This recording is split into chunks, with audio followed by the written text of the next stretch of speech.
In this video, we'll consider Maslow's hierarchy of needs. Now, this is the subject matter of several other videos on the course. But in this one, we want to take a more luxurious look at Maslow and the hierarchy of needs model. We want to look at some sort of expansions of the ideas and some implications associated with the ideas in the model. So see it as accompanying the other videos, and make sure you look at those in addition to this one. So let's look at what's entailed in Maslow's hierarchy of needs model.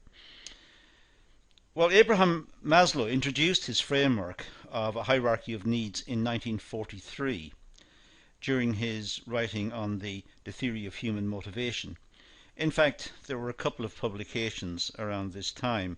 Towards the Psychology of Being was also published, and so on. But essentially, what came out of this period was this idea of a hierarchy of needs, and this could be linked to motivation. Maslow's theory implies that human motivation is driven by unsatisfied needs. These needs have to be accomplished before they can grow, move into the other needs, and eventually reach self-actualization. So there are unsatisfied needs which must be achieved, which must be satisfied, and once they're satisfied, then there's another layer of needs, and these must also be satisfied, and so on. The process continues until the individual is satisfied, what Maslow called self-actualized. Maslow's framework is widely used amongst leaders and executive managers who look for different techniques for employee motivation. When we need to understand motivation, this is a very straightforward undertaking. We simply look at the basic needs that, say, workers have, and then there's a hierarchy above that. There are more sophisticated needs that sit one on top of the other until the worker has achieved what he or she really considers to be their desirable state. So in the meantime, the workers will be motivated to try to achieve the next level up. And in a sense, that's the essence of the model. So if we look at it in terms of the traditional presentation, which is essentially a pyramid or a triangle with one need sitting on top of the other, we'd start at the bottom with the physiological needs. And we'll talk about these in much more detail later on. But physiological needs essentially means that the well-being of the person is in place, that the person has water and sleep and food and rest and so on. And these are physiological requirements that we have as individuals, as a species. This is what we need to function. On top of this, we have safety needs. We don't want to run the risk of harm or be hurt within the environment. We don't also want to have insecurity in our lives if we can avoid it. So we try to satisfy our safety needs. And we also have a need to mix and to socialize. We are social creatures, so we have a need to fulfill this desire to meet others and to communicate with others, and it's a social requirement. We also like to, in a sense, demonstrate our capacity to perform certain functions and to have certain personality traits, and this is linked to our esteem needs. We have esteem needs which suggest that we want to have status within groups. We want to be recognized as important individuals or interesting individuals. And right at the top we have this idea of self-actualization. So we have this scale running from physiological right through to self-actualization. And this is the classic way in which we look at Maslow's hierarchy of needs. There are 5 particular categories here. You can count them going up from physiological to self-actualized. Um, you will see other presentations of Maslow's hierarchy of needs having, say, 7 particular divisions, or some might even present it with less. But essentially, the logic of having basic needs, having a layer of needs above it, and above that again, until finally we get to the stage where we are happy and contented and satisfied. And at which point, in a sense, we are not motivated. We are content with our lot in life. So let's look at it in a little more detail. Well, the types of needs. For a start, let's talk about the physiological needs. These are categorized by Maslow and as the basic needs necessary for survival. These needs include water, air, food, sleep. And in terms of the organization, this could be wages, it could be remuneration. Because people may enjoy the status of their work, may enjoy the social contact at work, but if they're not being paid, they will not be there. So it's in a sense the basic need. They have commitments, family commitments and personal commitments that must be paid for every month or every week or whatever. And to pay for these particular purchases or expenditures, they need a wage or a salary. So that's the most basic requirement within the organization, and that's tantamount to our physiological need in the wider setting. So it's a very basic requirement. Then we have safety needs. These needs are important for an individual as they provide security for an individual's environment. They include job security, a safe environment to work, free from harm, shelter from the environment, and health insurance. And by health insurance I mean that the situation in which the worker finds him or herself is safe, and the management of the organization have undertaken some scrutiny of the activities of the individual and the environment within which the individual is working, and try to make them safe. So safety needs can be job security, because we like to be able to think we're able to plan our lives and pay our bills and so on. Job security is important, that's a safety need. But also the physical safety, going to work. We don't expect to be injured while at work. So we expect the management to undertake a full review of safety issues at work and issues surrounding safety from machines and moving around the place of work and fire and risk and so on. So we have safety requirements, and these are very important. If they're not in place, then we're not interested so much in that particular work. If we find going to work hazardous, we'll be less inclined to work there. If the job is insecure, we may start looking for alternative employment. We're not committed to the organization. So we can see in terms of organizations and motivation here, the safety needs fitting on top of the physiological needs. The physiological needs in terms of organizational motivation is the need for wages. The safety need in terms of organizational motivation is job security and safety in employment. There are also social needs. As humans, we want to belong. We have this need for, as Maslow called it, love and affection. This need is less basic than physiological and safety needs. In an organizational context, it may include working in teams. It may involve simply contact with other employees. It may be the opportunity to sit with colleagues during break times from work and talk to them about their lives and about their interests, and it's social contact. So it's not as basic as the safety needs. These are extremely important, as indeed is the physiological needs. And in terms of organization, as I said, we can interpret physiological as wages and salaries, So it's very basic. Safety in terms of job security and a safe working environment. And now social needs, which is the ability to mix with colleagues at work and to socialize with them. So it's a need we have as individuals. If we're working in solitary conditions, it's not as pleasant. There are also esteem needs. This need develops after the previous three needs have been accomplished.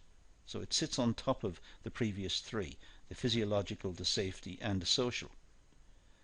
This includes self-respect, personal worth, social recognition and accomplishment. In an organizational environment, this may include factors such as recognition by managers. In other words, the person's contribution to work, the person's contribution within the organization is recognized. It's esteem. They are congratulated for good quality work, for efficient work, for their contribution to the organization. And the workers, in terms of organizations, would welcome this type of recognition. This is an esteem need. And then we've got self-actualization. This is perceived to be the highest level of need in Maslow's perspective. This growth includes personal growth and fulfillment or fulfilling potential. It's the fulfillment of all of the requirements of the individual. The individual is satisfied. Once the individual gets to the self-actualized part of the pyramid, they are complete. They've achieved everything they want to achieve. They're happy. They've achieved what they've set out to do. Now, what I want to do is go through these in more detail and just look at some possible spin-offs from them. So this particular video is, if you like, an amplification of other videos on this topic. So let's talk a little more about this idea of self-actualizing and look at the characteristics of the self-actualizing component. Well, for a start, within this there's a keen sense of reality. In other words, the person is acutely aware that he or she has achieved what they have managed to get and do. They understand their achievement and they are content with that. So they have a keen sense of reality. They know what they've achieved and they're happy with that, and they have no desire to go further. They have the ability to solve problems. They have a lot of self-confidence because they have gone through various processes on the way. They've experienced the other stages within the pyramid, within the hierarchy of needs. So they have confidence that they can solve problems and resolve issues. They have inner strength, if you like. They have, by introspection, they know what they're capable of doing and they're confident about their position. So they're self-confident. They're also self-reliant. They're independent individuals. They're able to look after themselves. They're aware of the possible threats in the environment. They're aware of what's going on around them. They're self-reliant. They're independent. They're able to deal with situations. They're confident. They're also democratic, fair, and non-discriminating. They like the idea of listening to others and perhaps passing on their experiences and suggestions. Maybe that's a part of the socialization need they still have, and they still want to mix with others and enjoy their status within that club or within that team or within that community. So they want to come across as democratic and listening to others, and they want to be seen as fair and non-discriminating. Generally speaking, they prefer a few intimate friends. They prefer a few friends that are truly their friends, are real friends. They don't like to mix with a lot on a superficial level. They prefer to have a few friends, and these few friends are quite deep friends. They know them very well. They're capable of laughing at themselves and joking about themselves. They are so confident about their position and their abilities that they're not adverse to joking about their own position. They're able to criticize themselves, and they know that they can recover from this, and they know they're able to uh, strengthen their position and fortify their position in this self-actualized category. So they're able to mock themselves because they know they're not being threatened. They're not afraid to be true to themselves. They know exactly where they've got to. They know what they've done in terms of their achievements, working their way up the pyramid, working up through the various levels of the hierarchy of needs. They know what they've done. They are aware of their weaknesses if they have any, and everybody has weaknesses, but they're aware of them and they're able to deal with these. So they have confidence, and back to number 3 again, they have a lot of self-confidence, so they're not afraid to own up to their weaknesses and deal with those. Generally speaking, they like to live an exciting and interesting lifestyle. They've achieved a lot, so they reward themselves by having an interesting lifestyle. They don't have to worry about having a job or meeting the requirements of the job. They know they're able to do this confidently.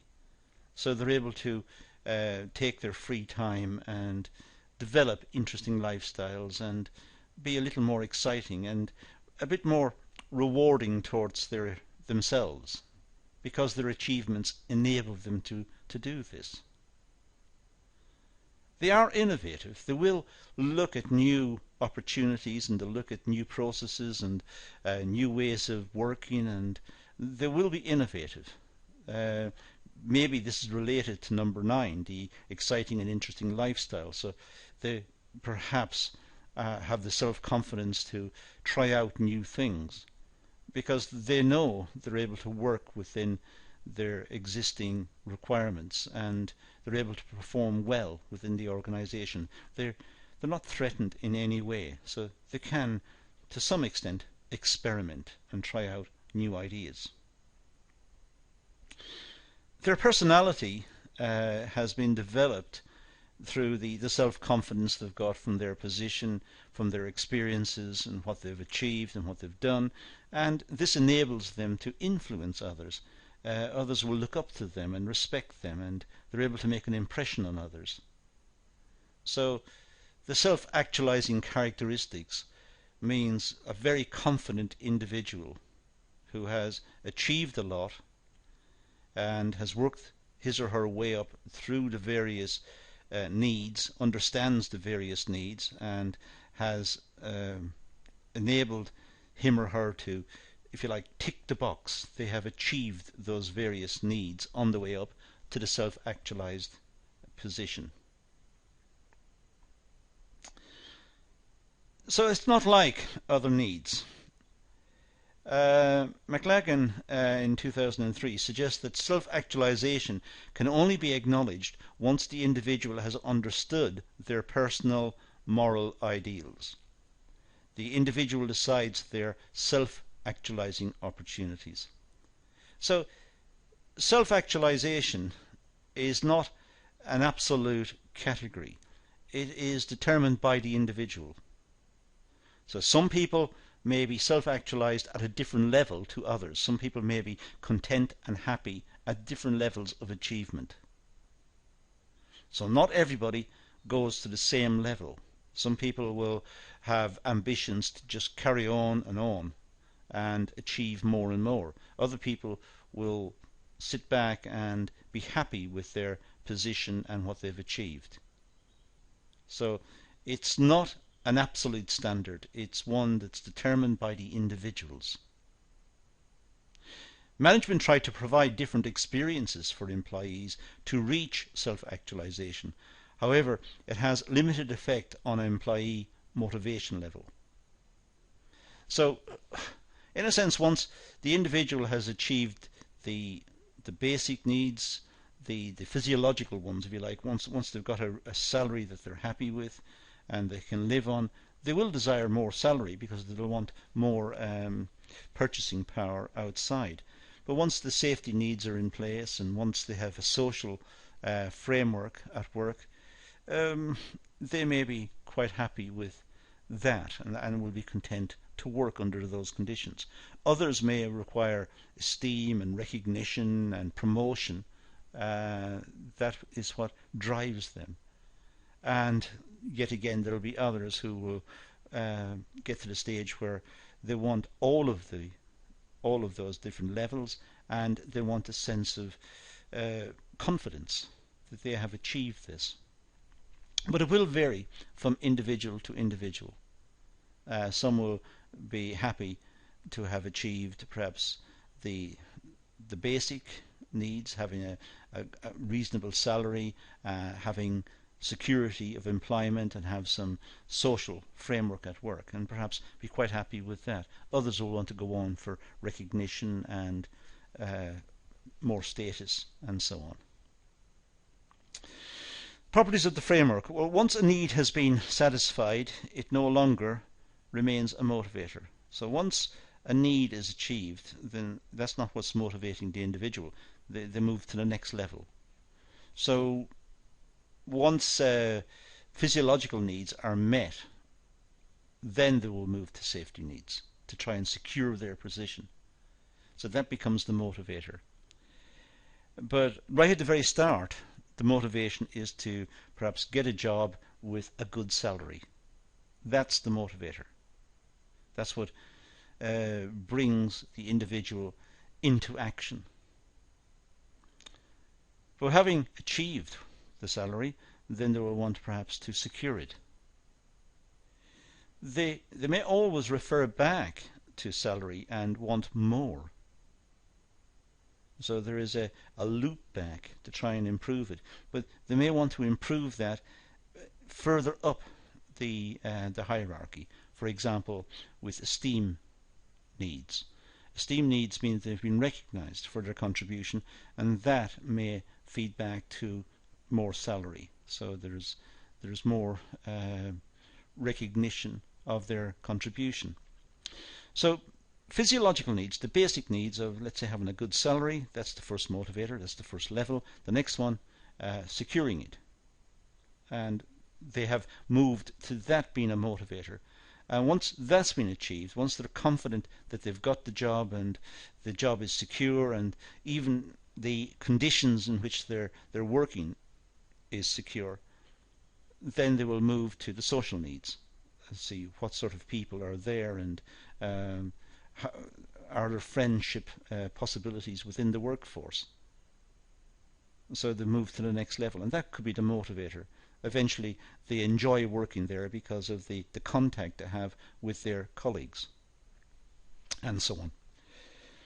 Each need in the hierarchy has to be satisfied to allow the next need to be an effective motivator. So once a need is satisfied, then the next one comes into play. That becomes the next motivator. So the individual moves up to the next need. If a lower level need has not accomplished its level of satisfaction, it may then become a motivator. So, in a sense, if the person is unhappy with his or her remuneration, let's say, then that remains the motivator. They don't move to the next level. They want that one resolved first, and they want to find ways to resolve it. It may mean moving job, or it may mean taking on extra responsibility, or taking on extra courses and improving competencies and application and so on. But whatever it is, that will remain the motivator. When it's achieved, then that person will move to the next level up. Individuals subconsciously have the desire to work their way up the hierarchy. So it's not done in a planned sense. This tends to be something which almost happens automatically. They start to rise up the hierarchy. Um, Once salaries and wages are acceptable, then they move to the next level. It's almost automatic. The next one up is to try and secure this, to make sure that this job is going to remain in place so that they can plan out their personal lives more effectively. They have more confidence about being able to pay their personal bills and to being able to pay living expenses. And once that's been done, they move towards the social one. And once that's been done, they move on again.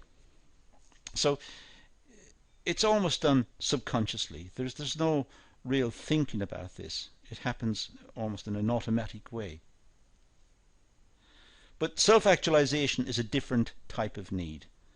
Self-actualization is at the top, and that's when the individual has a lot of self-confidence, as I said earlier, has a lot of understanding of the various tasks that were required to get there.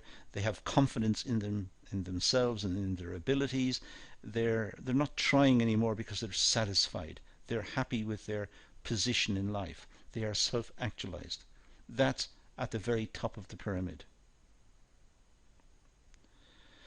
Now, assessment of the model within an organization. Well, motivation does not necessarily occur within the organization. Self-actualization can trigger off outside of the work environment. So, self-actualization can be referenced against the norms of the society. If the norms of the society are for people to be happy with perhaps less material goods, for whatever reason, the people in this community are just simply happy to look at the quality of life rather than the quantity of life, then the reference point is outside of the organization. So motivation does not necessarily occur within the organization. Self-actualization can be triggered off outside. It could be that the society in which the organization is located is highly competitive, highly materialistic, and there's a lot of emphasis on status, in which case self-actualization may be a major issue. Individuals are motivated by different things and during different stages of their lives. We all move through different stages. There's the, if you like, the young stage, perhaps just after college or just starting out in our career. Then later on, more obligations within a family context, and then later on again, children and more family obligations and more security requirements within life to make sure that the family can be looked after, and so on. We have different stages in our lifestyles, in our personal lives, and these interact with this hierarchy of needs within the workplace. The theory lacks sufficient explanation of different individual behaviors. It doesn't really tell us about individual behaviors. Maslow's hierarchy of needs is a good structure to understand how we move from one set of motivators to the next, but it doesn't really tell us anything about the mechanisms, how we try to move from one to the next. It doesn't give us the bridges between one set and the next. It doesn't tell us what activities the individual must take in order to jump from one level up to the next. So it merely states that these are a set of motivators and these are the next set of motivators. And it's for the individual to look at his or her personal circumstances, to look at the organization within which they're engaged, and then try to work out what's the best strategy to achieve the next set of requirements, the next set of motivators.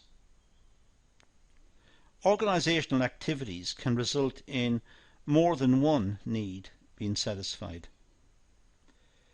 Um, it could be that the organization not just provides a salary which is acceptable, meeting the, if you like, the physiological needs, the equivalent of the physiological needs that we talked about earlier, but it also perhaps offers some sort of security or contract so that two levels could be achieved simultaneously.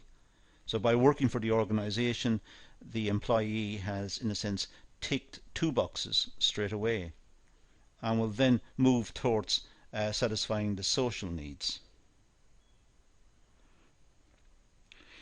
Individuals may attach different values to each need. It may be the case that the individuals will look at, for example, security as very important.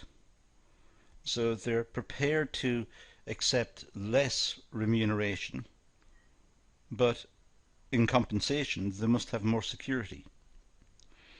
It may also be the case that some individuals will want to value the social context and perhaps are not so interested in promotion over and above that. They're not so interested in the esteem needs as passed on by the organisation in terms of quality of work. They may be more interested in the esteem needs in the context of their social mixing with the other members of the organisation. So different levels within the hierarchy of needs may be appraised differently by individuals and have different status assigned to each level by the individuals. Some individuals may value one and not so much value the other, for example. So they're not all equally important. It does vary from individual to individual. Now let's look at Maslow's theory from a management perspective. First of all, the physiological needs. Well, wages must satisfy employees' basic need to survive. And employees must also have sufficient breaks. In other words, the work can not be continuous. The work it should recognize that they're humans and then will need a break. They need an opportunity to relax and regain their composure and regain their strength. So the physiological needs of work must be recognized by management. The effort that the employees are expending within the workplace must be recognized, and wages must compensate them. They must enable them to survive, to live, to pay for accommodation and food and shelter and clothing and so on.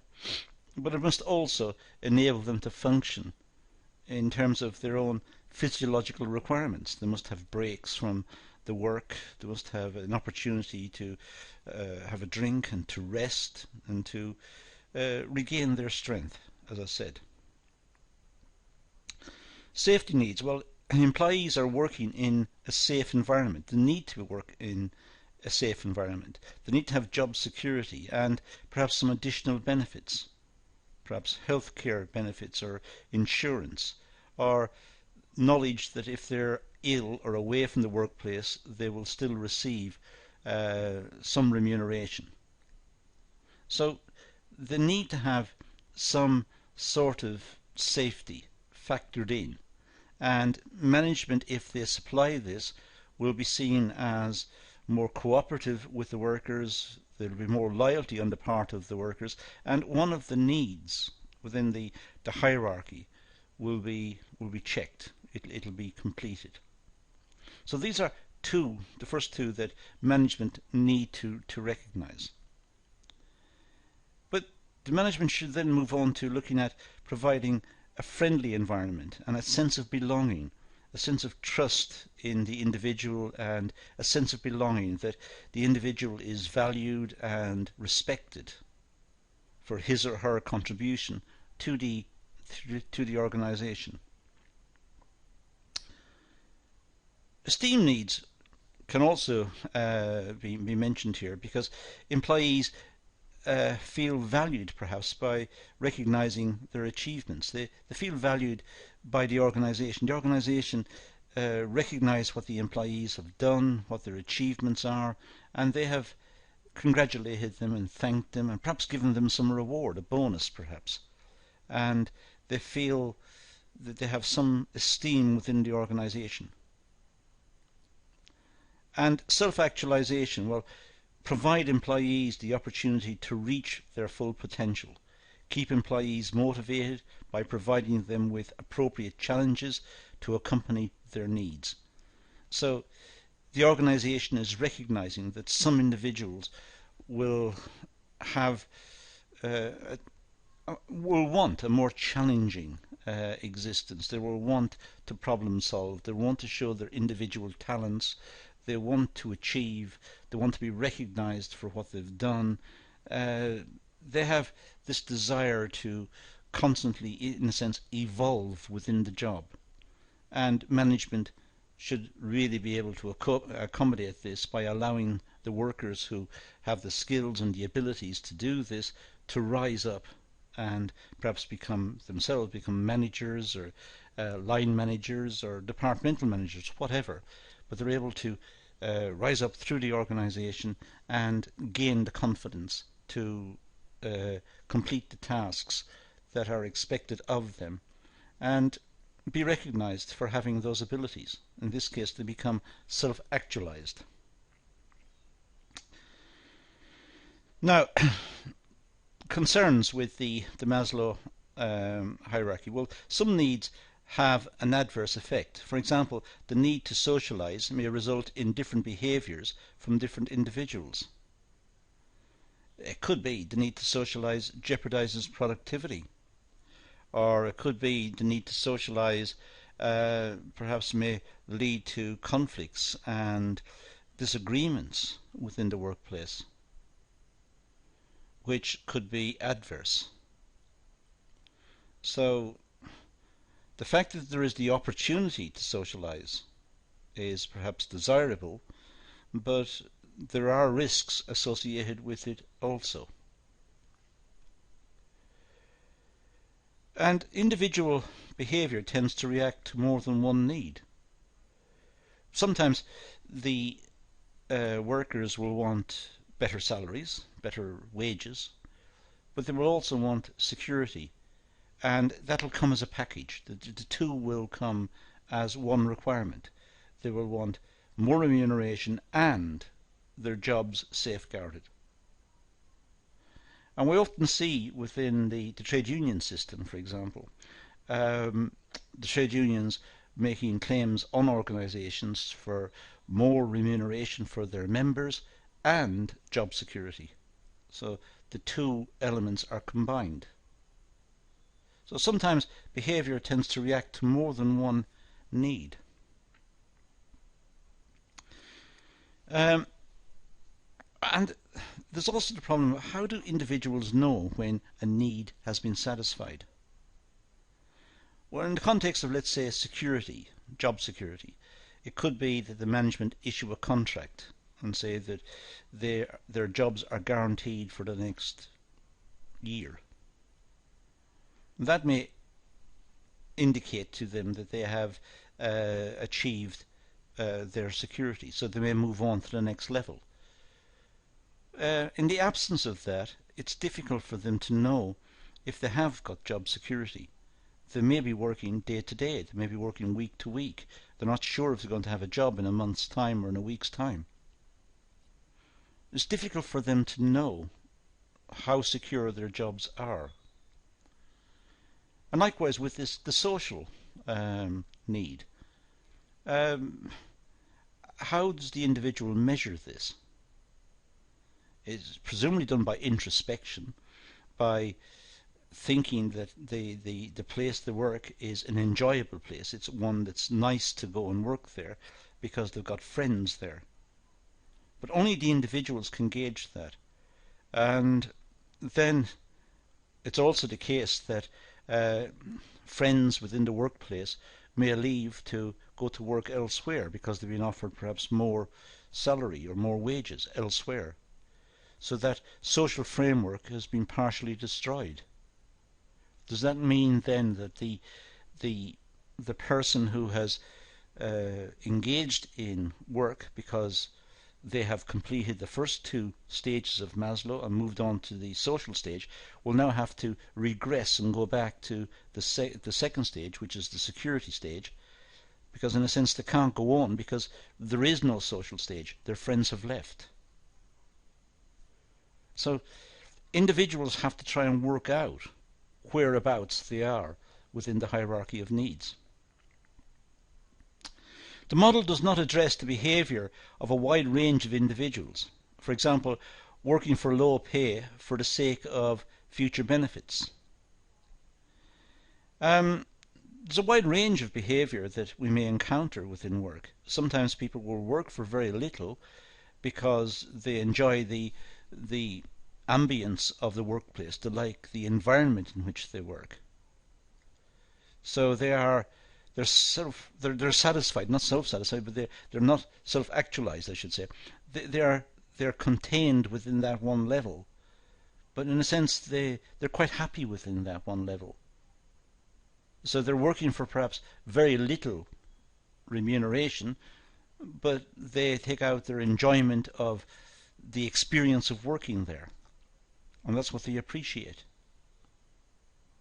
So they're not moving up this hierarchy of needs, not necessarily, at least. Anything perhaps above it that they can easily achieve is a bonus. There's little evidence to support the model. Maslow undertook his research amongst the middle class communities in the UK and the USA, but there hasn't really been tested. It's not really an empirical model, one that is subjected to testing, and in a sense some of the other motivational models have eaten into its territory. They have offered alternative explanations, and some of those other models have become highly respected within this area. Maslow's theory has been greatly acknowledged amongst many managers in finding ways to motivate their employees. Having said that, it's a very simple, straightforward model. We can see it in terms of our 5 steps, and movement to the next level means the completion of the previous level, and so on. So it's a very straightforward model to understand, and clearly the issues addressed can be recognized within the working environment. Clearly the workers will need adequate remuneration and compensation for going to work so that they can pay their household bills and so on. Clearly that's a most basic need, and that's the equivalent to the physiological need that we can see in other contexts. But it's not really an empirical model, as I said earlier. It's one, however, managers can recognize, and it's an easy one to carry around with us, an easy one to understand. However, there have been studies carried out which do not support the model. Some suggest that there are all sorts of issues, some of which we've talked about in this video. For example, not all the stages are equally weighted. Not all the stages are important. Not all the phases in the model, the 5 phases, are equally important. And it could also be that there's retrogression. People move to one level and then move back, and have to move back because insecurity issues further back may cause an issue, or remuneration may fall over a longer period, and so on. And they'll find that they are constantly moving up a step and down a step and so on. So it can be somewhat more sophisticated and more complicated as a consequence. There is a lack of scientific support, but this is the first theory that people are exposed to. It's one that we come across immediately when we consider motivation in the business area, business and management area. It's a fundamental model. It is a neat model. It does offer us some insight into motivation. It's just that we have to treat it somewhat more sophisticatedly. We have to realize, as I said earlier, not all the stages in the hierarchy are equal. There is movement upwards and downwards. It's difficult to test the model empirically. It's difficult to perform scientific tests on the model.